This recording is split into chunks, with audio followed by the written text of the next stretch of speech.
గత ప్రభుత్వం పాలన ఏ విధంగా సాగింది, దాని పర్యవసనాలు ఈ ప్రభుత్వం మీద ఏ రకంగా ఉంటున్నాయి, ఏ రకమైన వారసత్వాన్ని అందిపుచ్చుకున్నామనే విషయాన్ని ఒకసారి అర్థం చేసుకుంటే ఈ బడ్జెట్ కేటాయింపుల మీద మనకు అవగాహన కలుగుతుంది అధ్యక్ష.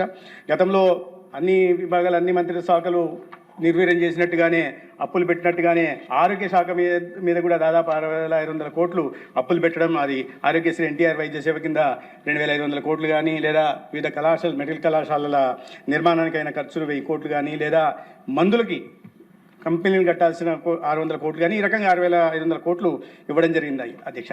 ఈ మానిటరీ ఇర్రెగ్యులారిటీస్ ఒకవైపు ఉంటే ఇంకో 7 ఎంలు కూడా రాష్ట్రంలో గత ప్రభుత్వంలో జరిగాయి అధ్యక్ష.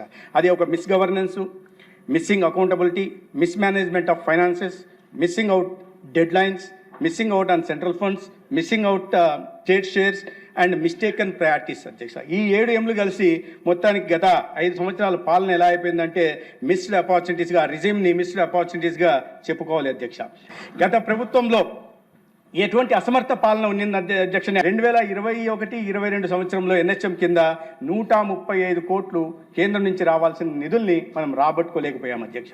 అదేవిధంగా 23-24 సంవత్సరంలో కూడా 222 కోట్ల నిధుల్ని రాబట్టుకోలేకపోయాం. పర్ఫార్మెన్స్ ఇన్సెంటివ్ కింద రావాల్సిన 135 కోట్లను కూడా రాబట్టుకోలేకపోయాం.